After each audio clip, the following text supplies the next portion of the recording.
Hello and welcome back to another episode of the Cookie Jar Golf Podcast. It's Bruce here. I hope you're all keeping well and enjoying some autumnal golf. A few weeks ago, Sam and I got the chance to sit down and record a podcast with David Bonsall during the Walker Cup at St Andrews.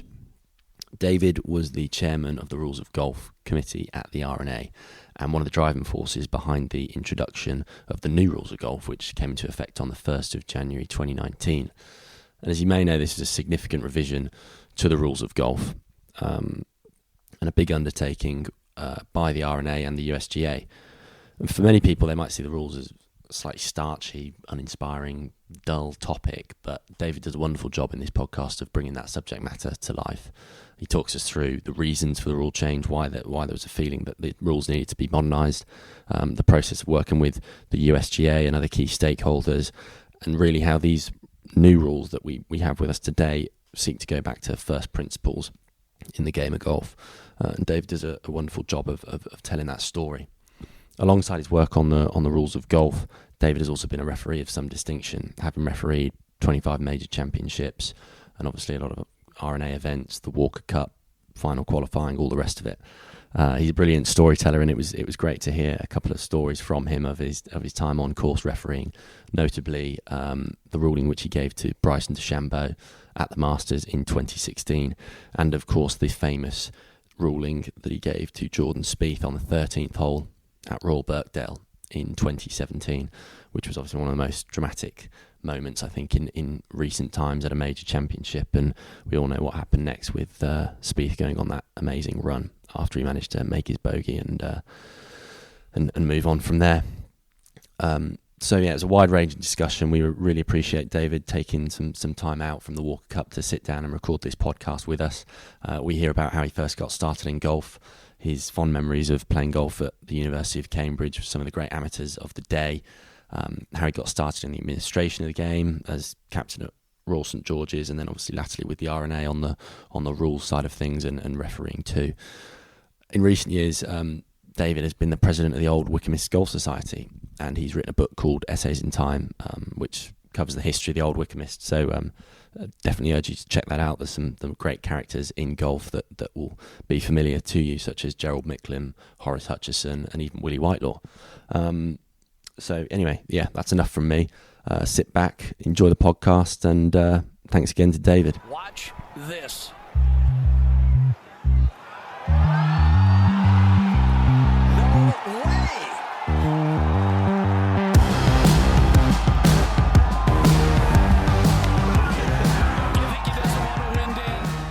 So a bit of scene setting. We are just finished the morning session of the 49th Walker Cup, and we're going into lunch at 3-1, which I don't think anyone could have possibly seen. I think Stuart Wilson in his wildest dreams would never have expected that. And particularly when you have a St Andrews that is bathed in sunshine with hardly a breath of wind. Mm-hmm. Some interesting hole locations, of course, but you would expect that, especially for match play. But the Americans haven't fired. I don't think they played poorly. I think the Brits have raised their game. Certainly in the middle of the round, they really acquired some momentum and just about hang on to do extremely well at lunchtime. I mean, this gives them a base from which to perform in the afternoon. Those who haven't played in the morning will be absolutely keen as mustard. And today is a day to put a real marker down. If they could be leading at the end of today by a couple of points, it just really sets it up for a most exciting day tomorrow.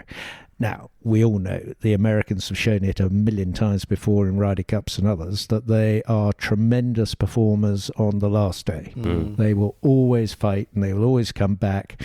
And they're incredibly quick learners. So one of the things that I've noticed in my times refereeing Walker Cups is that they don't get phased. I remember I was refereeing Rory McIlroy and Johnny Caldwell at Royal Newcastle County Down in 2007 against a very strong US team. I think the Oppo was Dustin Johnson That and was the strongest Ricky ever Fowler. assembled, I think, that year, wasn't it? Webb Simpson was in that team. Billy Horshaw. I think even Brian Harmon was in that team as well. It's quite a line, isn't it was a really, really impressive team. And Rory and Johnny were leading by 3 after about 6 holes. Now there were about 10,000 spectators and 9,998 I think were watching our game, so no pressure. But then the momentum swung the Americans' way, and they ran out easy winners by 3 and 2. So always got to keep your foot on the gas when you're playing the Americans. As Tiger once gave that. You were talking about that. I told you that 30 minutes ago, and you're going to steal it. I was looking you're going to steal it from me, really. Bruce. Can you perhaps just, Tiger came up with some very wise words about the Ryder Cup, didn't he? Very sage advice, actually, that I think was relayed by Fred Couples most recently on Sirius FM, just talking about Zach Johnson's picks, looking ahead to the Ryder Cup at Marco Simone, and he just said that Tiger made a very good observation that if you just win every session, you should be okay. Mathematically, that has a good chance, doesn't it? Really, yes. We'll move on to things in a minute, but we were talking about this morning, and I suppose by the time this podcast comes out, we will know. The Walker Cup will be done and dusted, but it feels like St Andrews is a pretty good equaliser of a golf course, isn't it? I think that it seems to. I wonder whether you look back at the Walker Cups in history, and this has been the one where we've had probably a few upsets where we've managed to sort of turn them over against the odds, perhaps. Well, 1971 was, of course, the tremendous win, first time for I can't remember 39 years or something, wasn't it? That GB&I won, and David Marsh goes down in history absolutely rightly for that simply phenomenal 3-iron to the 17th green, which didn't win his match. It meant that he went to the last tee 1 up, and therefore we had won overall with that half point. And he won his match anyway. And David Marsh came and played in the very first time that I fortunately represented Cambridge University in the match against the Oxford Cambridge Golfing Society in October 1974. I had just come up, and frankly it wasn't very good. Didn't perform terribly well in the trials, but had come out and played a sort of practice round with John Cross, who was the secretary at the time, and everybody else had gone off in their pairs or done what they were doing, and John, famous JDX, took pity on me and said, okay, come on David, we'll play 9 holes, 12 holes, whatever. Anyway, he was a legend at that time. He had shot 64 in one trial round. He'd shot 65 at Worlington the first time he saw it. Wow. He was at Stanford Grammar same time as Mark James, and everybody said, this guy Cross is going to be the next big thing. James fellow, he's okay, he can play, but Cross is the star. Anyway, John, Worlington? Yes, of course. So probably still in the days of the small ball, but he drove into the cross bunker at the 6th, and then he played it out over the back of the green and chipped in for a 3. We played the 7th, no issues there. He drove it in the cross bunkers at the 8th. I had heard that. Well, I was the person he played with, just the two of us. And he then went in with the same wedge, put it out onto the green, 2 putts for a 4. And I thought, my God, this is a type of golf I've never seen, I don't understand, but I want to get better. And it was an inspiration to me because the people who were there, Laddie Lucas' son David, Charlie Travers, beat Sandy Lyle level game at Hunstanton in 1976 or so. Cliff Waite, who won the putter in his second year. Bill Barkley, my contemporary, who was the only freshman to get up into the team that year. And so many players who were phenomenal players, including, of course, Andy Stracy, who was Cross's partner. And so those people set the bar. They were the ones that I looked up to. And we didn't have the professionalism of the coaching and the arrangements that they have today, or that you see in the amateur game everywhere now. But it was an inspiration. And so you just said, I want to be part of this. And very luckily, I was part of it. I mean, that was that period of time there was probably the last moment where, you know, members of the Oxford and Cambridge Golf Society or former members of the Oxford and Cambridge University teams would go on and play in the Walker Cup and play at the absolute highest level of amateur golf. So I guess to be around all of that. Yes, Tony Disley is the last member of the society who's played for his country, Wales. But yes, early, still after the war, the Moles and the Oxford and Cambridge Golf Society were providing some of the best players at the amateur game. And some of that still is seen both in the quality of the putter. Obviously, Brucey, great winner of the putter. We like to try and bring that as much as possible. And we need to put pressure on him, say he needs to win. To talk about that? He needs to win again. No, but he said he'd give me a nice bottle of wine later, so that's fine. But the quality of play in the putter come the weekend is phenomenal. When you take into account the circumstances, the weather and all the rest of it, Rye is a demanding golf course, maybe par 68, but by golly, it has teeth.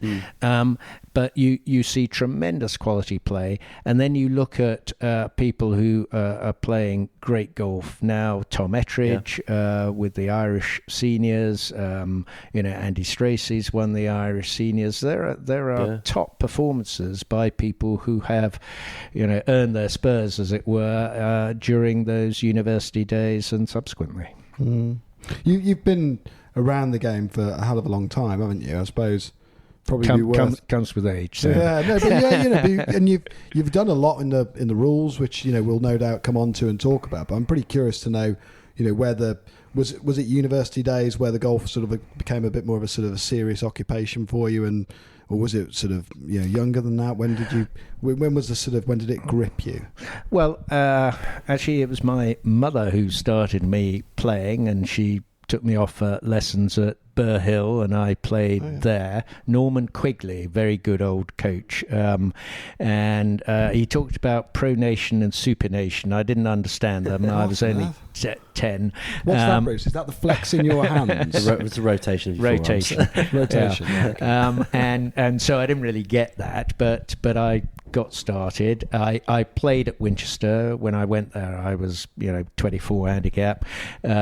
Lost almost an entire box of balls the first time I played the school course at Hockley, which was amusing to say the least, and gradually got down to about 8, and then when I came up to Cambridge I was off 8, but when I left Cambridge I was off 3, and playing with these friends and these people, and the competitive nature of match play golf. Not that much stroke play, but a lot of match play on some fantastic golf courses. And that certainly gave me opportunities in the game and with the game that I had never expected. And it wasn't that I made up my mind, as it were, to focus on the game particularly. It was just it was so much fun. And so you're drawn to the things that you like. You're drawn to spend time with people you enjoy their company and they're yours. And we grew up together doing that sort of thing. Those university days were very formative. And the world of work afterwards was terrific, but and was the priority. Plus a marriage. I got married very young at 24, and so those were the things you focused on, and golf just was such a good release. the work was intense. I was a lawyer at Freshfields, Right. and became a partner there quite young, and blah blah blah. But the fact is that the fun aspects were being able to spend time with my wife. If she doesn't hear that, she'll kill me. but also that playing golf, and she has always been a massive supporter of what I've done in the game, and just playing with people and the group of friends that we have because of it. It's been very, very rewarding. When did the administration side of things sort of start to take hold, David? What was your first introduction to, taking part in that aspect of the game, more so than just playing it? Well, I was fortunate in that I stopped being a full-time investment banker in 2000 and then was able to sort of potter around doing some sort of portfolio of different things in finance and related areas, and so that meant that I had more time, and people knew I had more time, and I was very fortunate to be asked to be captain of Royal St George's for the Open year of 2003. But around the same time, Ian Pattinson, who was then chairman of the Rules Committee here at St Andrews, got in touch and said, David, I wonder if you'd like to learn the rules, take the exam, and join the Rules Committee. You've got time. Yeah. And I said to Ian, I'd never thought of that. I don't know anything about the rules. And he said, well, study them. I think you'll find they're interesting. And I sat down. I suppose I must have been going to take the exam in February 2002. And I sat down in December 2001 with a pile of papers and thought, okay, open the front cover and see what happens. And of course, when you did that and you read the decisions book, the very first decision, 1-1/1 as it was, is all about playing the stipulated round, a term we don't use anymore. But the stipulated round basically is you play the holes in the order set by the committee. So I read that decision, 5-10 lines, and then I said, well, what have we been doing at Rye for the last countless decades when we're playing the second and people tee off on the third, and we haven't finished play of the second, so we're not playing the stipulated round. We're in breach of decision 1-1/1, and it's the Oxford and Cambridge Golfing Society, or it's Rye imagine Golf that one goes Club. down great. And When Did you raise that in the? Oh my goodness! Well, David, so the fun police has arrived. yeah, so there's one world of the game as we play it, and there's another world of the rules, and I think that, if I've done anything in golf, I think what I've helped to do is create a framework where the way that people actually play and understand the game is much more in tune with the rules, because we've changed the rules more to move towards the game. And I think we've taken a lot of the mystery and curiosity and some of the unfairness of penalties out of it. So Peter Dawson likes to talk about the half-eaten pear on that well, one. I Which know, the I think you've had a bit half-eaten of- pear, it's a good decision. What's that? So it basically, your ball's in a bunker and there's a half-eaten pear next to it, and under the old rules you couldn't move a loose impediment in a bunker. A loose impediment is something that is natural and it is loose. So a pear is natural, but a half-eaten pear has clearly had a bit of human intervention or animal intervention, but in most cases human, and it's sitting in a bunker which it shouldn't be, because that's not its natural place. And guess what? There's no pear tree above the bunker. But the question, and it's sort of nicely phrased, I think, in the old decisions book, is about does this change the status of the pair? And the answer is no, it does not change the status of the pair. So the pair, just because it's half-eaten, does not cease being a loose impediment, and under the rules at the time you can't move a loose impediment in the bunker. Now you can. Under the 2019 and 23 rules you can. It's I suppose you've got a tricky job on your hands in this podcast, because we're going to come on to the Wycombe stuff as well in due course, but we're talking about the rules. I feel like the rules of golf, even to most people, I'd put myself in that category as having a really poor grasp of the rules of golf, if I'm being brutally honest. Can be seen as very starchy and a very uninteresting topic. And the application of a lot of the rules are most important at the professional and the elite game, aren't they? So I'm just curious to get your take on, how those rules have evolved. I think you alluded to it there, bringing it more closer to the game of golf rather than it being too rigid a framework for the amateur golfer to work around. I suppose, have you seen a sort of radical change in that? There's obviously a few significant changes a couple of years ago, wasn't there? Well, let me make a couple of comments, Sam. I don't agree that the rules most important, as it were, in the context of professional elite golf. They're massively important in the Sunday morning Stapleford or the knockout juniors event, because this is golf. This is golf at its rawest and most interesting and powerful. Two players going at it to try and win a match or try and win an event. And it's an outdoor game. The ball goes wherever it goes, usually not where we intend it to go. Never. And it finds itself in various places. And the rules are the framework within which the game of golf is played. And as we've just seen this morning, it's in the mind a lot. It's in the weather. It's in the bumps and the good luck and the bad luck that happens. But the rules provide this consistent framework. And I don't care whether I'm refereeing Tiger Woods or John Smith or Marjorie Smith in a match. I'm going to give exactly the same ruling on the situation that's in front of us.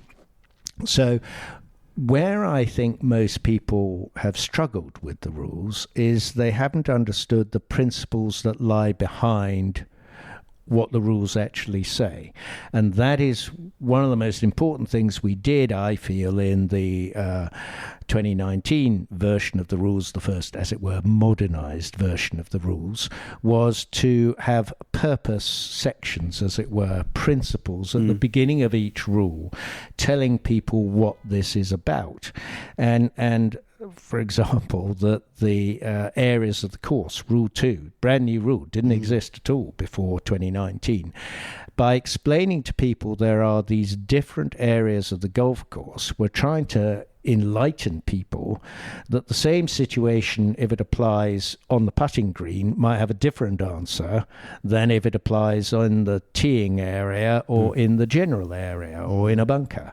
And that, if you stop and think, when you're a referee and you're asking the question, and we all have the questions in the pub of, whatever, and your first two questions are we match play or stroke play, and where on the course did this happen? Because it's only when you've got those two bits of information that you can then actually listen to the situation, as it were, and give the answer.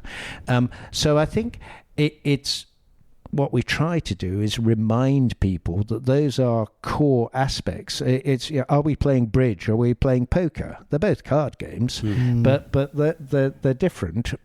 So you need to get yourself into context. When you're in context, then you can focus on the situation, ask your extra questions, and then deliver hopefully the right answer. But the right answer is, sometimes people say, well, that's not fair. For example, why don't we have a divot rule?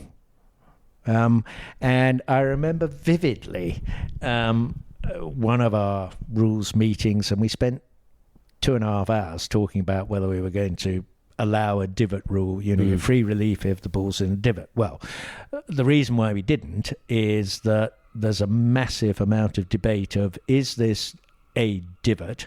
not made by the group just in front of us, but made by somebody a month ago, sort of seeded over, sort of grown over, but still, when does it cease to become a when fresh does divot? it cease to be a divot from which free relief should be given as opposed to play the ball as it lies, one of the fundamental principles of the game.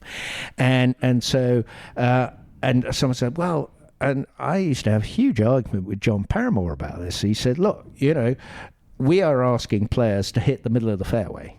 And if they hit it on the fairway, then basically anything goes. They should have a good lie. And I said, but John, that's just not right. You know that as a golfer isn't right. You're almost conditioned into thinking that professional golfers should always have a good lie because they should get the reward of their hard work. I understand that. But you've got to have something that's wholly consistent, and the game isn't always fair.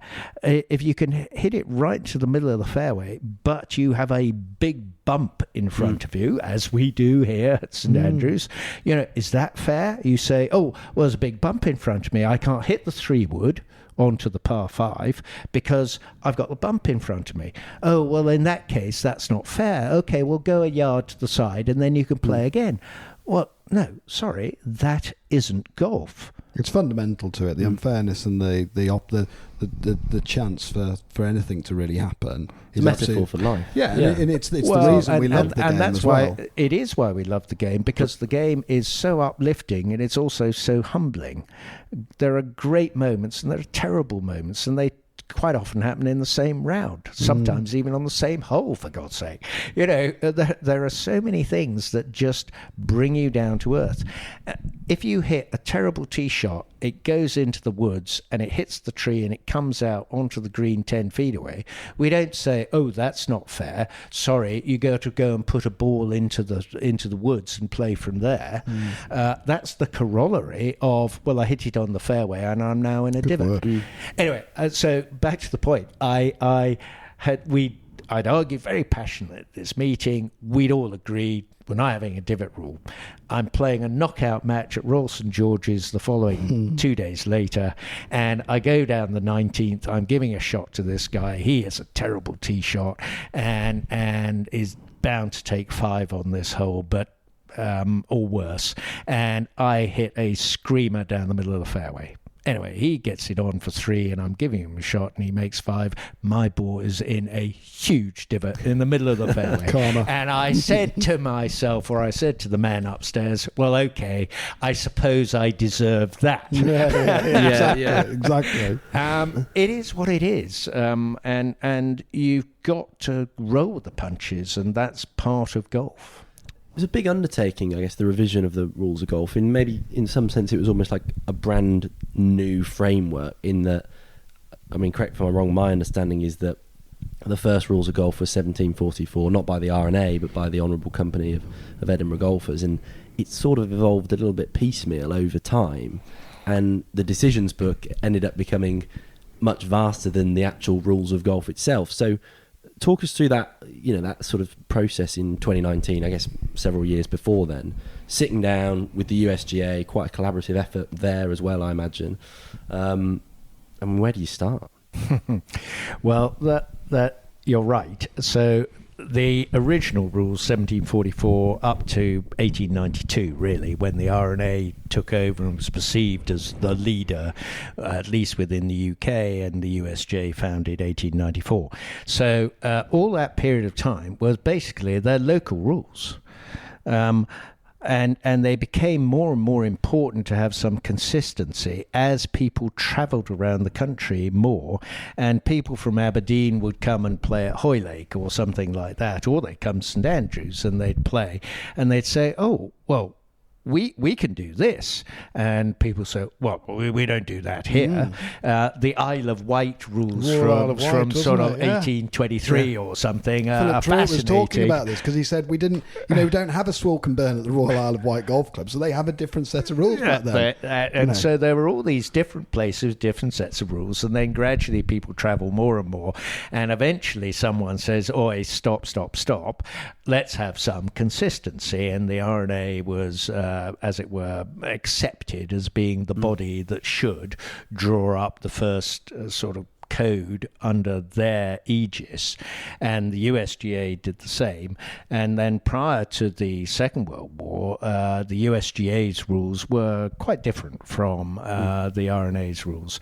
And then the first conference, 1952, after the war, led by Peter Garden-Hill's father, who was the chairman of the Rules Committee at that time, that was the first code that was unified.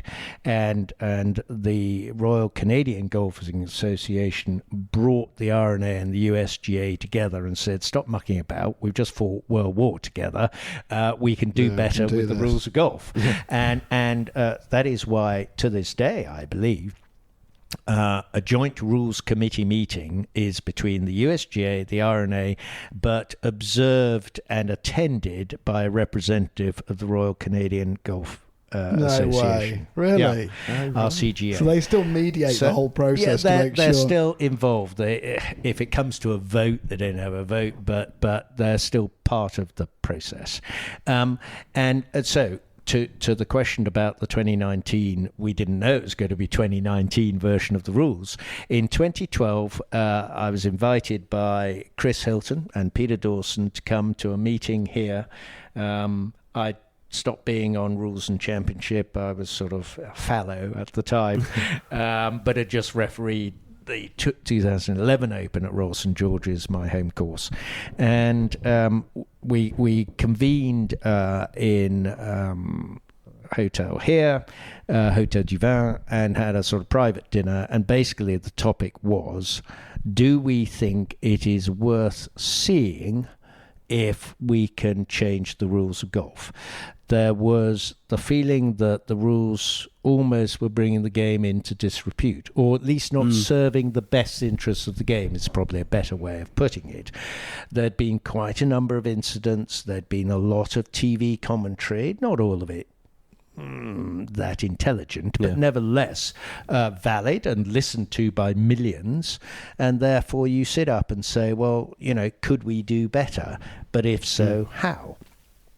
And I was asked to lead that project from the R&A side, and Mark Newell, who was on the USGA executive, was asked to lead it from their side, and a couple of past presidents from the USGA with rules expertise were brought in as well. We assembled our team, and then we got people from the tours, and Andy McPhee stepped in to be the main person, Tyler Dennis from the PGA Tour, and later Steve Rintoul, who's a brilliant referee, to get both the theoretical and the practical side. We had representatives from ladies' side of the game as well, and we gradually built up from 10 to 12. Ultimately, I think we had as many as 18 or 19 around the table, and for the first 2 years almost, all we did was talk and write papers and discuss them and beat each other up with technical discussions, seeing whether we could get anywhere. And what we did was create a very interesting body of work. It's obviously still in the archives, but essentially every person on the working group was assigned one or two rules. There were then 34, so we had enough to go round, as it were. And everyone had to prepare a project paper. And the project paper was basically, what's the origin of this rule? So go into ruleshistory.org or whatever and look at that, and you find the most fascinating stuff. Well, you go back as all sorts of bizarre stuff. So you go back in time as to when was this rule introduced, what was the talk about it, how has it changed over the years. Some of the rules were really quite recent, but anyway, so the history was part of it, and then it was, okay, well, what seems to be good about this rule, what seems to you to be bad about this rule, what are, in your view as a rules expert, possible changes that could be made to the rule, And then, most crucially, what is your personal recommendation? And then at the next meeting, we'd circulate papers. At the next meeting, the person who'd written the paper would talk to it and would advocate their position. Now, I tell you, there's nothing scarier than arguing in front of your peers. Many people, frankly, had rather better rules knowledge than I did at the time.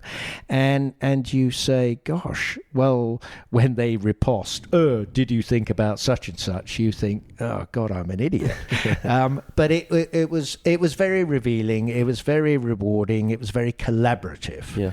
We were a partnership of like-minded individuals, or indeed different opinions, but all with the same purpose. Can we serve the game by making these rules better? And ultimately we did. And after that period of debate and discussion, we then were able to say, okay, we better start drafting, hadn't we? We knew the order of the book wasn't right. It was difficult to follow. Only lawyers seemed to understand their way around it. We knew the language of the book was very legalistic. If you go back and look at composition of rules committees, both on our side of the pond and theirs, for many years, Lawyers. Totally dominated by lawyers. And I was only a lawyer for 15 years. So you were compromised as the sort of head of the project as a previous banker lawyer. with sort of dollar signs in his eyes. But after that, but the precision of language is necessary, but a lot of it was arcane. It was written, as it were, by lawyers for lawyers, and there have been groups of people who have delighted in the tortuous nature of it, the double negatives, the phraseology becomes intellectualized too much, doesn't it? Yeah, not the stuff that ordinary people use when they're talking with their mates on a golf course or even in the bar that's afterwards. Where it breaks down, I think, because that's where you end up with this. I think to the non-golfer, if you watch somebody who's refereeing a match, over a drop and the ball's oscillating by half a dimple and they're doing it. I mean, quick way to lose any potential new golfer there, but. It's not the most accessible subject matter for people to really get their heads around. And then I suppose we're moving into a world where around media and things where, I've started to see the USGA doing some stuff on quite simple rule stuff through their social media and little video things. And I think there's way more space for that, for the RNA to be doing, because, a book is just, I'm not sort of trying to be too much of a Debbie Downer. It's just, how do you take something that is quite rightly a very complicated exercise, because there's so many potential outcomes with a golf ball, but you serve it up in a way that's very accessible and easy to understand? I think that's a real pickle. I think that's a really tricky thing. It is, and my original idea, and it hasn't yet come to pass, but I hope it will, and with AI and other technological developments, I'm sure it will. My original idea, dreaming about where we could take the rules and make them really useful for everyone, is you take your smartphone, you take a picture of the situation, up it goes into the cloud, and then your favourite golfer, whether it's Tiger or Rory or Annika Sorenstam, Nelly Korda, whoever, you say, Nelly, tell me what the answer is. And Nelly would come back on to you and she would say, David, your ball's in a bunker. It's sitting by a half-eaten pear. That's unusual, she would say. However, under the modern rules of golf, you can remove that half-eaten pear without penalty and carry on and have a nice day, David. Bing. Now, that can happen, it seems to me, and that was my idea, and I voiced it, and we all said, well, not yet, and still not yet, but ultimately, and I don't think it should take very many years, I think that's what will happen. Yeah. And then you would have to say there is probably no other game in the world where you'd have the immediacy, the connection of respected players, performers were direct to you, the player on the golf course, and provided you've got Wi-Fi and the cloud's still operating, it will work. It's a decision tree, isn't it? I mean, I suppose your point there, because we're going right down this rabbit hole now, but is this match play or stroke play, and where on the course are you? Those are the first two drop downs. Well, that gives you a lot of the contextual information, and then you just need to feed in ultimately what it's relating to. And you could have, it would just be a very complicated tree diagram essentially that would give you the eventual outcome, really. I suppose that's the... People program things that are a great deal more complicated than that. And so, someone's got to work it all out. But and we didn't have the time or the resource in the context of 2019. Come back to 2012, it was, well, when are we going to make this happen? And we as I say, we took a couple of years before we wrote a word. But in the summer of 2014, I think, I started writing version A and Mark Newell started writing version B. So version A was more free form. I had 10 rules. It was, I hardly had any definitions. And it was just try and have a simple but effective and comprehensive set of rules. Mark Newell wrote much more legalistic, but nevertheless great improvement on where we were. And the debate went around, but basically we went with version B, and that's sort of what we've got now. In hindsight, perhaps I and others wish I pushed a bit more for version A, but you can only do what you can do in the context of people and attitudes and views at the time. And we needed to achieve something. After our debates, we knew that things needed to change. We knew that we did have good ideas to put forward, good ways to improve the rules' impact on the game. And so then we pushed on. But one of the most positive things of the whole modernisation approach was consultation. In the past, the consultation would only have been with a very small number of people. Here we went out to the whole world.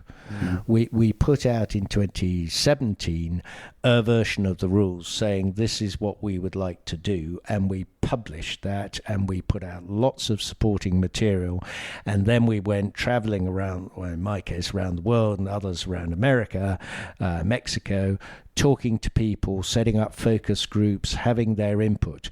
And the focus groups were not drawn from, senior people in clubs. It was a broad, half a dozen or 10 people, girls starting the game, past lady captains, junior lads, and a range of people, including Sir Bob Charles, rather enjoyably in New Zealand, in Auckland. And they contributed to these focus groups, and we had one-on-ones, and we had other feedback and input.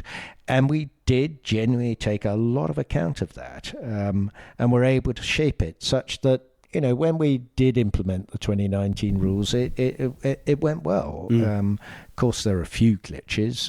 But it's an evolution, isn't it? Yes. There'll be another revision and another one. So you want to keep it on course to change and moving it in direction. It hasn't got to be... I suppose no one will ever finish the rules of golf. It'll always have to evolve. But I guess what's funny about it is that, we've all played the game for long enough that actually, by and large, whenever we tee it up, there's not going to be an incident, hopefully, that would attract a huge amount of sort of introspection or careful thought as to what the rule might be. By and large, you'll sort of play without incident, but it's when something comes along every 20 rounds or so, where you just think in that scenario, all of a sudden, kind of what's happened there. That's, I guess it's curious in that the rules are written as an overall framework of the game, and to be able to make a decision that's sort of fair and equitable, but by and large, they won't really take centre stage, or you'd hope they won't take centre stage. They're there more in the background. Yes, that's exactly right. As I said earlier, they're the framework within which the game is operated. Yeah. We want the story to be about the players and their performance, not about some rule. The issue of whether someone gets free relief in a situation, as I said earlier, it doesn't matter to me whether it's Tiger Woods, Rory, or you or me. if the rules give you the free relief, you're entitled to it. You don't have to take it. And indeed, sometimes we've all seen situations where someone has sort of picked the ball up to get off a path, and then referees come along and then they've said, well, I'm sorry, the nearest point of relief is not the nicest point. No, it's not the most towards the fairway. The nearest point and where you've got to go now is in this bush on the other side of the path, because that's the nearest point of relief is the most convenient point of relief, don't they? The nice place to go to and drop it down there. And once the ball is in the chap's hand, well, then he's got a penalty stroke if he decides he's not going to take the relief. So, there are these things, but the game, you can play for 40, 50 years without knowing the rules at all, because a lot of it is more instinctive. It is more natural. It's what you absorb by watching other people play and being around other people and your own experiences. Very occasionally, situations do come up which are completely new. Tends to revolve around things like course setup, situations that if you'd thought about it, gosh, I wish I hadn't put that pavilion there, or we've just dug this hole for new fibre optic cable and we've never done that before, and I didn't think about where we were putting it in the context of the game, and this competition has now got a problem. Those are the sorts of things where good forward thinking would stop you making that kind of mistake. Sure. And that's why in the official guide, which I don't get any royalties for saying this, but the committee procedures is the most outstanding body of work. It is a distillation of rules, officials' experiences of how to run events, how to set up golf courses, how to prepare for the what-ifs, and it's all there. And that's why we've also written these multiple model local rules so committees can adopt them, and we've given them these tools which are very straightforward. You can almost plug in, well, I'm running this kind of event on this kind of day, this course, etc., and you sort of press a button and your model local rules just appear for you. We try to make life easier, and we've tried to marry up what's digitally possible, what's technically right, and guide people so that they do enjoy the game more and they don't have such a sweat in organising events, because we want people playing as much as they can play, and in whatever format they decide they wish to play. But it's I suppose, and you part of being so involved in the rules is also then at that sort of the professional game. I mean, that must be quite a daunting task when you've got these things. I don't know, do we go into maybe a couple of the stories? I'm seeing some smirks across the couches. Rude I feel like this could be like sort of Jack and Ori now. Sort of. When you're talking about pavilions, I didn't almost want to mention Titleist equipment trucks on driving ranges. Well, indeed. Which would be a natural segue into I suppose. into But Birkdale. there's been more than that, hasn't there? There's been several. There must be quite a just that feeling when you're going called out. Do you start to sort of get the sweats, or is it 99% of the time it's usually a pretty straightforward, cut and dry situation? I would probably say 9 out of 10 rulings you are asked to give are fairly straightforward, but you can cock up any ruling really very easily. I'll tell you, one of my very first mistakes was at the French Open 2003. And I was asked to do holes 3 and 13. So I was on 13 and I'm called, we need a referee back of 3. Okay, turn up. Ball is in the middle of the grass underneath a TV tower behind the green. Players obviously overshot the green. And I look at this, TIO, gosh, my first TIO. Well, I've been studying hard. I think I can do this. Okay. And there's a player hovering quite nearby. So it's obviously him, isn't it? Yes. And so I say, okay, your ball. Yes, fine. Okay, well, flag, yes, work out flag, and he's in, so go over here, more than 1, less than 2 club lengths, and I point to this place and say, well, you drop it here. And he looks at me. He's about 6'3" or 4", and he looks down at me, and he says, "You don't know who I am." And I have to confess, no, I don't know who you are. And he says, "I'm Richard Green from Australia, and I'm left-handed." Oh my God. Well, I shrank to the size of a pea because, of course, I gone completely the wrong side, and we did it again, and he had a little smirk on his face, and I went away saying, "Okay, David, what did you learn from that? You should study the draw. You should understand who these players are. Yeah. You should actually appreciate that there are left-handed players as well as right-handed players." And ever since when I'm doing course setup and I'm putting tee markers down, I'm looking at trees and bushes and things like that and saying, left-handed player or right-handed player, they both got to get the proper play. So, that made me feel pretty stupid. It's an easy mistake to make, and I think don't want to think you're probably being quite critical there. I mean, it's just lefties with golf clubs are just weird to see.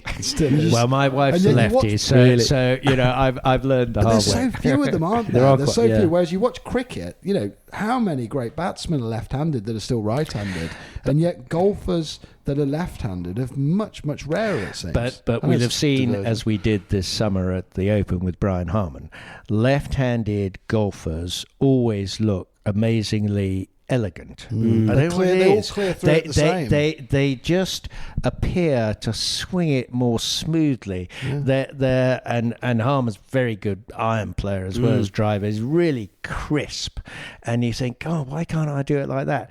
And Margaret says to me, "Well, look, when you coach her, or I try and coach her, she doesn't want me to sort of stand round so I'm imitating a left-hander." She said, no, I've spent my whole life watching right-handers. My brain automatically translates it. I think for us, when we look at left-handers, we're not so used to that. We're not required to do that as regularly, so they appear different, but in reality they're just good players, doesn't matter whether they're left or right. There's a funny point there, though, on course setup, or maybe just course architecture generally. I remember reading a piece on the 12th hole at Augusta a few years ago, and talking. I think there'd been a few. It was around the time when Mickelson and Bubba Watson had won a few years apart, and they were saying that actually holes like the 12th at Augusta set up quite well for a left-hander, because the typical right-handed miss is like a sort of weak right and a hard pull left, and obviously on a hole like the 12th there, it's no good to you. Whereas for someone like Mickelson or Brian Harman or Bubba Watson, actually you can kind of your miss pattern won't end up in as much difficulty or as much There's trouble. There's always that myth, isn't there, about Augusta? I think that's fair. It's also fair that I don't think a right-hander could have hit the shot that Bubba hit against Louis Oosthuizen in the playoff down 10 at... no way you can move it left to right. The amount of draw and then the spin up the hill to hold it on the green and give him the putt could not have been hit physically by a right-hander. But, everyone has their challenges, and we all try and rise to what's there. So we had the French Open, and then that was early days, 2003, and then you've been working tournaments pretty much ever since, I suppose, with a few years off recently. Is that right then? So my last Open that I refereed walking was the last game was with Shane Lowry and Tommy Fleetwood at Portrush in delightfully warm, sunny Irish conditions, or known as rather rainy, windy afternoon. And then I was a TV rules official at the Open at Sandwich in 2021. So yes, I've had a very long run of refereeing major championships. I still do regional and final qualifying, things like that. But I've refereed 25 majors and 1 Olympics. Very privileged to referee the women's event at the Rio Olympics in 2016. And the wonderful thing about that was that there were so many other sports going around. When you're normally doing a golf event, it's just the golf. but the Olympics allowed us the opportunity, after we'd done our assignments for the day, to go off and watch other events. So we saw Usain Bolt win a 200 meters semi-final. We saw Great Britain women win the women's hockey final against the Netherlands. Went to a variety of events and was able to participate in the excitement and the closing ceremony of one of those great sporting festivals. So I regard that as one of the great privileges of my life. Yeah, golf's return to the Olympics after a number of years' absence. I mean, that must have been a very, very sort of special moment to be a part of that. And yeah, and very sadly for people with the Tokyo Olympics, I mean, Pippa, my daughter, was playing with Nelly Corder in the sort of pro-am at Walton Heath the other day, and Nelly said, it was marvellous to be there, to be part of the American team, to have that element of it, but of course there were no spectators, so it was great, but didn't really feel that full on. So I think Paris will be the first time since Rio where golf gets and every other sport gets a real full shout at it. I think Nelly Corder was aware of Pippa's win in the spring meeting as well, I think, the year before. I think. Well, fame spreads, Yeah. But to come back, Sam, to, my experiences and some of the more interesting rulings, the two I suppose I'm very well known for, one with Bryson DeChambeau at the Masters in 2016 and then the Jordan Spieth one at Birkdale in 2017. And 2016 was fun. Not only with Bryson was an amateur, but he had spoken at the amateur dinner on the Monday night representing the other amateurs and made it very clear that he was there to win. He wasn't there to make up the numbers. He was there to win. And on the Friday afternoon, after 35 holes, he was one back. He had been joint leader, and he was playing with Jordan and Paul Casey, and up 18, he hit it left into a bush, totally unplayable. We found the ball, explained his options. He decided to go back to the tee. I ran forward to see if Paul Casey needed a ruling because he hit it left into the trees higher up, but he was okay. And then I heard some sort of tittering from the crowd and someone saying Groundhog Day. In other words, he's done it again. Oh. But this time he'd hooked it further left and he was up very near to the fence and the beginning of a very big temporary immovable obstruction, unevenly shaped, with a then lateral water hazard, now lateral penalty area, going through it. Concession stands for food and drink and merchandise, picnic tables, and so all the rest. It's all quite complicated. Very complicated. I'd spent 45 minutes on Wednesday when we got our assignments. I knew I was doing the 18th, left of the 18th drive distance, 18 point as they call it, at Augusta. I'd gone out actually with Margaret in tow, and I'd spent 45 minutes to an hour pacing around this whole area on the Wednesday saying, golly, what happens if a ball goes in here? And although I'd spent a lot of time in there, what I hadn't appreciated was the range of distances where the ball could go in, and therefore the somewhat different options that players might want to exercise. Anyway, I thought I'd done my homework, and Woozy was one of the earlier players, and he duly hit it in this place. So I'd had one go with Woozy and given him relief. But that year and that year only, the free relief from the temporary immovable obstruction, the TIO, was either side. So you could either come out the fairway side of the 18th, or you could go across the other side to an equidistant point where you don't have interference from the obstruction. Now, one of the troubles with TIO relief is that you actually have to understand the boundaries of the TIO, and because it was very unevenly shaped and there were picnic tables and the like, right up green side, as it were, the line where you're not interfered with and can now see the flag clearly, that's the end of the TIO. Then you have a club length of what we call the corridor. You're still in the TIO, deemed to be in the TIO. So you then go one more club length maximum away and drop it there. And so this point where you're free of the TIO is really a pretty complicated one to work out, as is where is the equidistant point when you can't see over the buildings and there are trees all around. So anyway, come to Bryson and I explain, yes, you've got a shot, yes, you can go this way back to the right of the hole, and he's I don't really like any of that. And I said, well, there is another option, Bryson, which is we can go the other side. He said, well, what happens on the other side? I say, well, we'll be quite near the 8th. Is there another hole down there? Yeah. Because on TV, So I said, and he said, oh, I like the sound of that.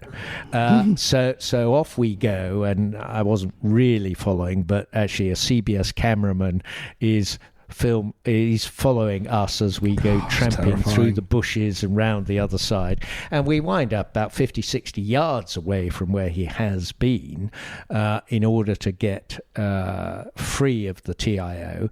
Then he drops it in the wrong place. I say you should be dropping more than one, less than two, drop it here, and he drops it more than two. So I say, Bryson, sorry, you obviously didn't understand me, sorry, please drop again. So he drops again, and then it rolls out onto a path, but it sort of squirts around the path, but he's taken the free relief from the TIO. We're sort of done on that one, but now we need to take relief from the path. And I can't really get back onto the right of the path because then we're back in the TIO. So we have to go to the left, and then he drops his back on the path, then he drops again back on the path, so then he has to place it. And the whole thing... There must be 10 groups on the 18th tee now. Exactly the point. So when I eventually get to the USGA lovely party at the Augusta Country Club for a drink, a guy comes up to me and he says, you know how much General Motors pays for advertising during the Masters? I said, I don't actually. He said, they pay $2 million for 30 seconds. You had 15 minutes. No. 15 minutes out there. Anyway, the funny thing is that fast forward to 2019 and Bryson is speaking at the amateur dinner as the amateur, now professional, who is inspiring the lads who are there to play this week's Masters.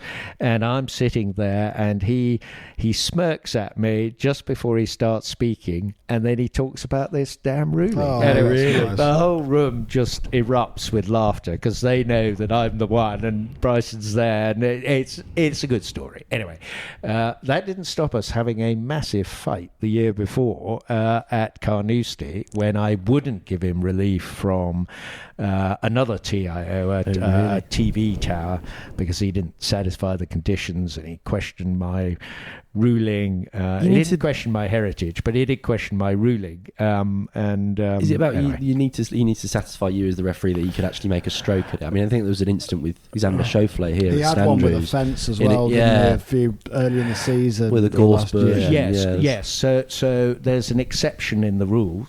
You're demonstrating some rules knowledge here, Bruce. Which is I have the encouraging. knowledge, not Sam. Sam's the one. Okay. I've got absolutely zero. Sam's made it clear he's not really keen on these rules. It's not that generally. I'm not keen. I We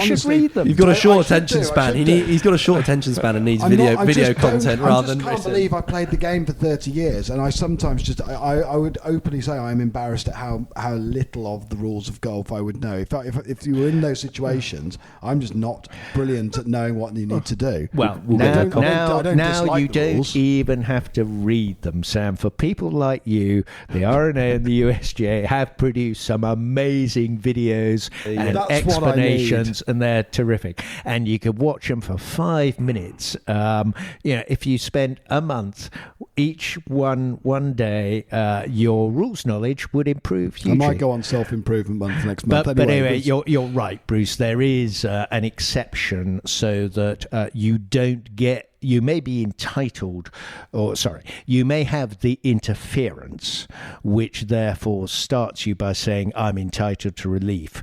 But if the situation is such because your ball's in a gorse bush, you simply can't play any shot. If there was no referee around, you'd say, I'm declaring this unplayable, okay? And I've got to do what I've got to do under the unplayable ball rule under penalty. That's basically it. So if you don't have a shot, then we're not going to give you free relief, so you do have a shot. Yeah. But that's the exception that denies relief in those circumstances. Anyway, so that was all quite good fun. And it wasn't just 2016, it was also my history with Bryson in 18, and then he had another one at speech in Augusta 19. a year or two ago as well when it was wet.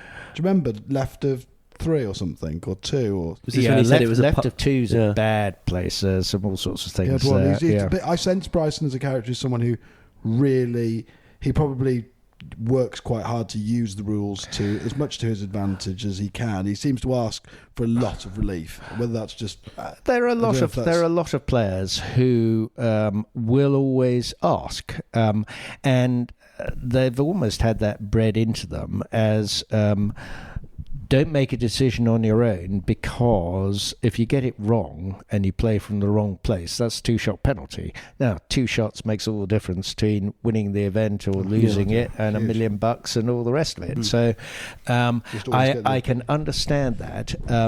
When we introduced the new rules, we spent time with the players. We gave them sort of opportunities to question us. We had one-on-ones on the practice ground out in Abu Dhabi and Dubai, trying to help them to understand, get familiar, but also not be afraid to ask. So in a sense, I would never criticise a player for asking. If it's a sprinter head in the middle of the fairway and you play the game for your living, you should know the answer to that one. But most of the situations, I think you get relief from most that, of the situations, free relief. But do you know, is it 1 club then 2? Where do you go? I would go 1, but purely because I don't know if it's 2. Yeah, and that's I know it's err on the side of caution. Basically, simple rule of thumb, not always correct, is 1 club length if it's free and up to 2 if it's under penalty. Anyway, but and then the ruling that a lot of people know me for is of course the one with Jordan, which lasted even longer than the 15 minutes with Bryson. It was 17 minutes. And probably a bit more dramatic being on the final day, on the back 9, with the final group who, were there to win it. Really. Would he have been 1 shot off the lead at that point? Or no, he had started the day 3 ahead. Yeah. After 4 holes, he'd given up that whole lead. He then birdied the 5th. That settled him down. Hit it in the crowd at 6. Anyway, he had a 3-putt at 9, and he lost. He was all square again, all square in a sense, with Matt Kuchar, and then they were level together after 12. Right. And Matt had the honour because of, I think, what had happened on the 9th. And so he hit the perfect tee shot, which was a little fade into the right semi-rough down there at 13. And then Jordan, hands on head, and I was right behind him, behind the Rolex board or whatever advertising board, and thought, oh my God, that's a long way right. I thought I saw it hit someone and then come down on the right side of a dune. Anyway, then he said to me, shall I player provisional. And J.R. Jones of great fame said, who was doing TV rules with NBC, said in my ear, David, they think they found it. So I said, Jordan, they think they found it. Oh, okay. So he didn't play a provisional. Then we get about 100 yards down, and JR comes back and said, David, they don't think they found it. And so I say to Jordan, well, I'm not sure they've got it, Jordan. And the marshal who's walking with us says, oh, well, he can play a provision. I said, no, we've gone too far. Now, under the 17 rules, or the 16 rules at the time, if you'd gone unofficially about 50 yards off the tee, you'd gone forward to search, and therefore you couldn't now play a provisional ball. Under the 2019 rules, you can. Anyway, so over we go, and Michael Grella and I are walking together, and Jordan has gone skipping ahead, as he did quite a lot. Yeah. And the whole crowd is searching for Titleist, Black Titleist 1 or something, and they're finding balls all over the place, and Jordan is jumping about, is this mine, is this mine, and I say to Michael, this is nowhere near the right place. You're on 5 minutes at that point as well, weren't you? You see, Sam, you've come in with exactly the right rules David, question. You're not a novice. I know I'm not. So my first of many discussions with David Rickman, the chief referee and the man in my radio ear, is David to David. Hello, David. I say, yes, you can do. I'm sure the player is searching in the wrong place. I do not want to start the stopwatch. And David said to me, no, you're the referee. You start the stopwatch when you think you're in the right area. Thank you. So that was a good start. So then we do get to the right area, and they have actually found the ball, and I say, Jordan, is this your ball? Yes. I said, do you want to mark it, lift it, identify it? No, this is definitely my ball. Okay, fine. That's good. And then it's, well, where the hell are we? Because so we have right. tramped through a lot of rough, and now we've gone up the side of some dune or other, and I'm thinking we've gone straight right for quite a long way. Where are we? So I get up on this hill, not for the first time. I think I go up and down that hill about 6 times, and I turn round to look at the green, and the green is nowhere where I think it is. We are miles right.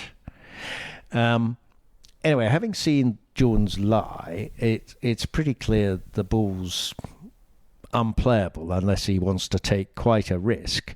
And I say to Jordan, well, what do you think you want to do? He said, it's not great. I think I'll take unplayable. I said, well, do you want to know what your options are? Yes. So, well, you can go back to the tee. No, I'm not doing that. You could do 2 club lengths. And he looks around. Well, I don't think that's any good. So it's going to be back on the line. Okay. So we're then looking at the line. It's an often underused rule, the line of sight, I think, actually. Yeah, well, back on the line rather than line of sight. Back on the line then. So this flag is miles further off than where I initially thought it was going to be. So my having sort of tracked it and looked back, I can see immediately that back on the line, any big distance takes us straight into equipment trucks and the practice ground and all the rest of it. So David to David. Yes, David. What is the status of the practice ground? I say to David Rickman. And there's an audible hush, which is, well, it's in play, David. Ah, okay, good. Right. Next question, David.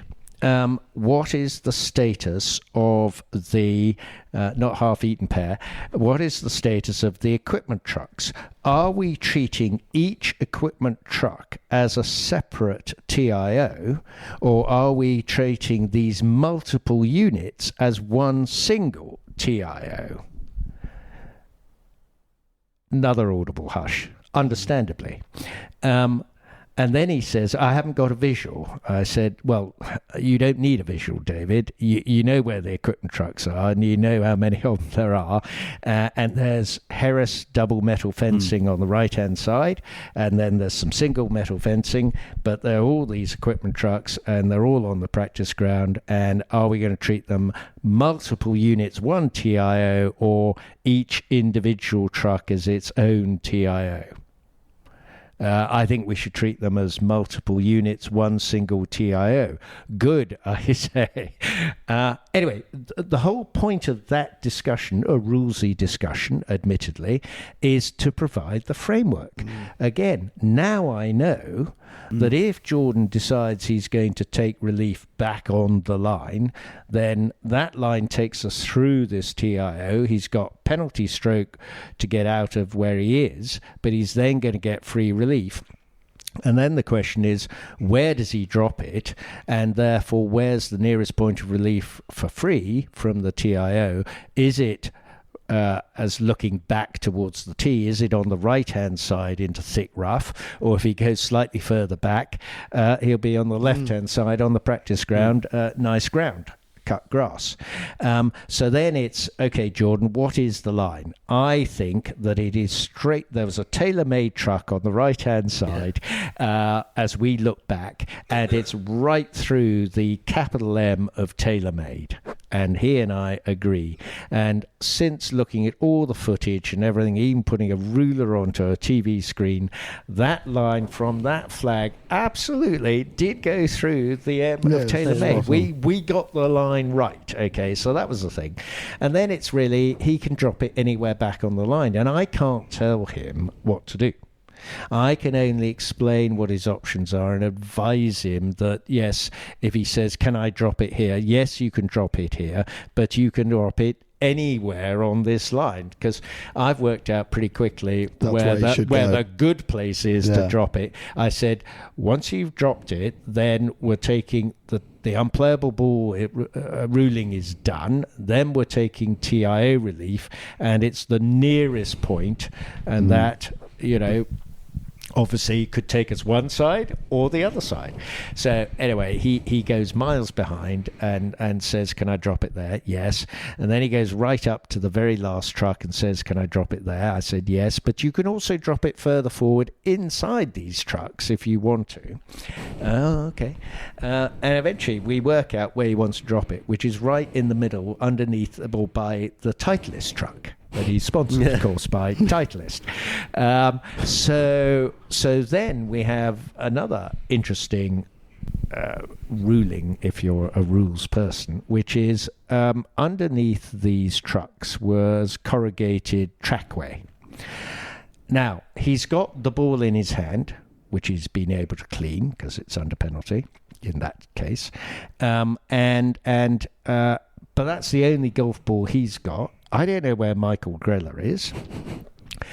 I feared, in my mind's eye, Jordan drops the ball, squirts underneath the truck. He and I are on hands and knees, bums in the air, TV cameras all over us, watching and trying to find his golf ball that we then can't retrieve.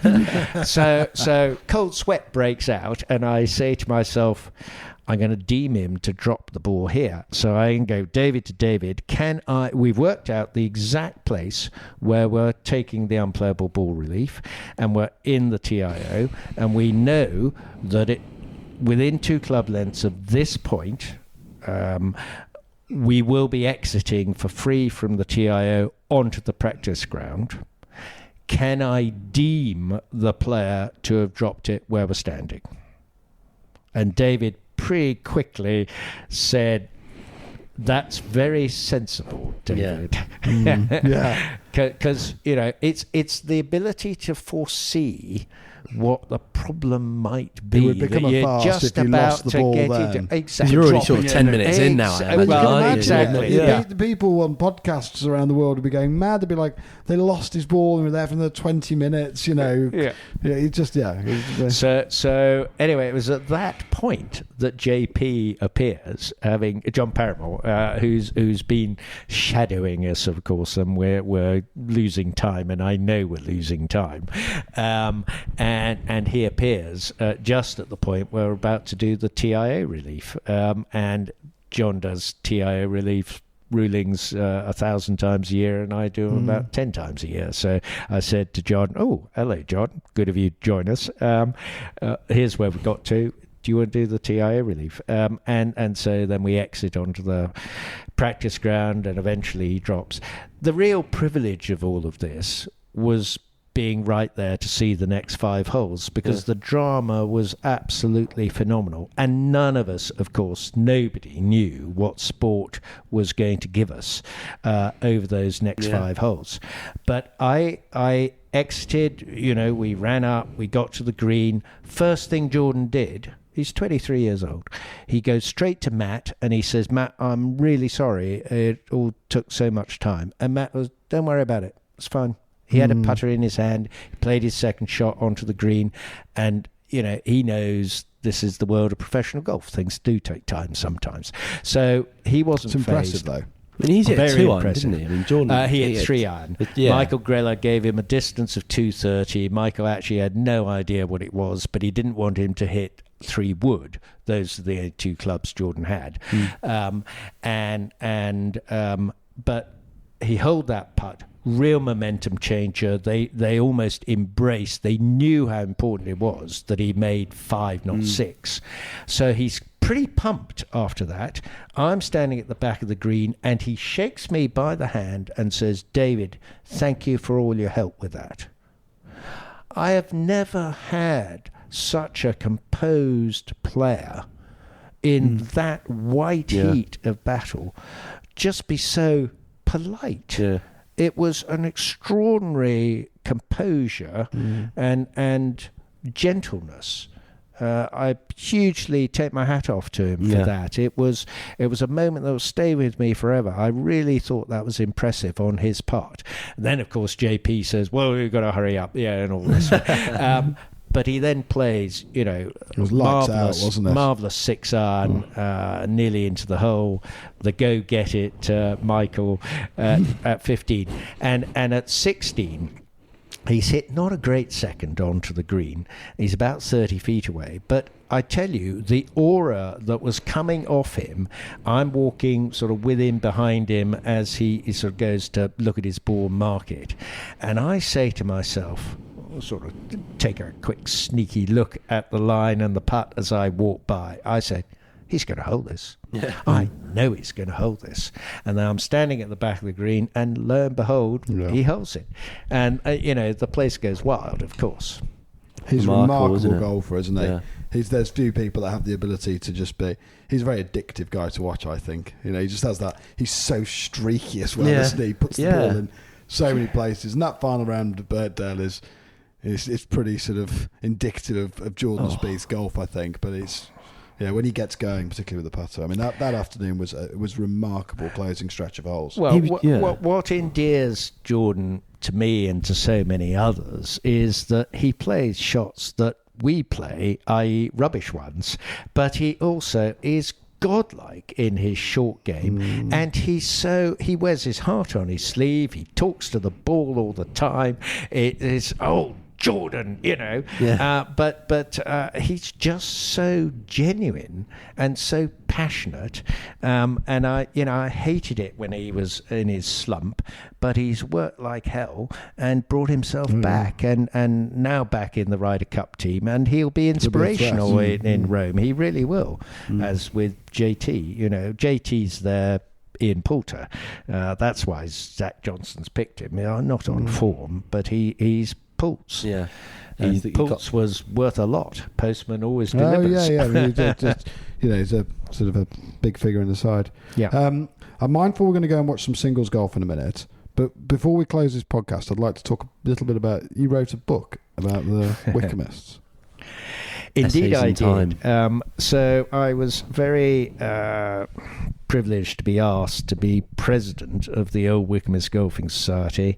Inevitably, you go to a nice school and you play golf for the school when you're there and when you leave, and it's always been part of my adult life. And I've had huge fun playing the Halford Hewitt and all sorts of things and other representative occasions. And I was asked to be president, and the outgoing president said to me, and that will coincide with our centenary. So I thought, well, what shall I do? What should we do to celebrate the centenary? And we've had some great golfing occasions. We've invited guests to come and be with us at Royal St George's. We had a great time there. We've had sort of nice occasions among ourselves. We're going to have a lovely dinner in Grocers Hall in November.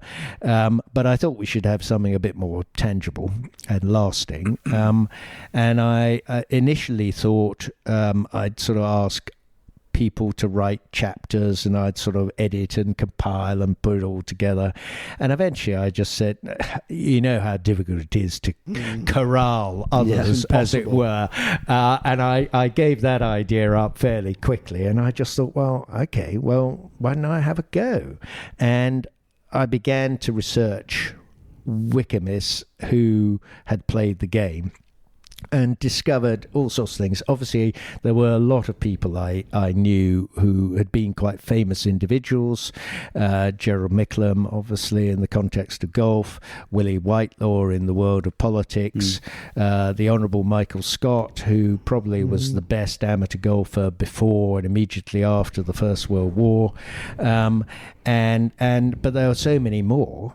And I didn't know until I started the research that Horace Hutchinson was a Wickhamist. Yeah. And I was staggered to discover that. Now, admittedly, he was only there for a year, but still counts. It still counts. And he was at Charterhouse, I think, for a term, but he was a sickly boy.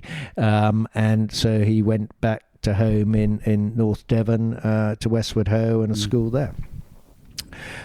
So it was that, and really seeing whether I could concoct a series of stories that would be of interest, and would be a proper tribute both to the school but also to the society, and something to pass on to future generations.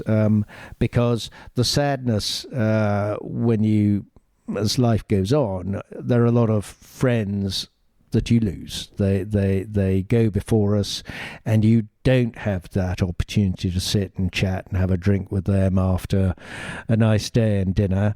And it's almost, you want those fireside stories to be available to people. And I thought the best way to put them together in a way was this book. Yeah, and Sam and I didn't go to schools that play in the Halford Hewitt, but it's a golf tournament or event that we hear about, every year, and an event that hopefully one day we can go down and watch. And despite the fact that we're never ever going to play in it, it has this sort of magnetism to it that draws you in, and the stories that come out of it are appealing for everyone who's got a passion for golf, and particularly the amateur game. Well, your opportunity is right here on the horizon, because the 100th year of the Halford Hewitt being played is next year. 2024 is the centenary of the Hewitt, and there will be great celebrations, both a huge dinner in London in January, but also then the playing of the event and a big cocktail party, I think, before it starts in April the 10th or whatever. So you should come, and you should enjoy the cocktail party and interview all sorts of people, because if you think I talk for England, there are plenty who are better. We had just a slight segue. I was out in the course today and bumped into Philip Truitt, who's obviously recently on our podcast. You presumably know Philip. And talked about it. I said, we're doing a podcast with you. He said, oh yeah, it'd be really good. He said, I said mine was 2 hours long. It's I can't believe anyone can sit through anyone talking for 2 hours. He said someone once said to me, "Do you know what the difference between the M6 and Philip Truett is?" And he said, "I've got no idea." He says, "Well, at least you can turn off the M6." Really tickled me this morning. It's about 2:45. We've got an afternoon singles play ahead of us. One quick question before we depart. I believe you've got some Cookie Jar golf socks. I do have Can we Cookie get a Jar. quick review on the product? Well, I haven't put them on yet. for I'm terribly Lord's sorry. sake, I Had I known that was going to be a question out of left field, I would have trialed Certainly out them left beforehand. But they look very nice, and I shall be wearing their long socks, so I can wear them at Rye or Royal St George's. Long socks not required at Sunningdale, but I look forward to that occasion, and I shall definitely think of you both when I do so. David, Thank you very you so much. much for joining the David, pod. And, it's been Thank a you for your pleasure. time. Watch this.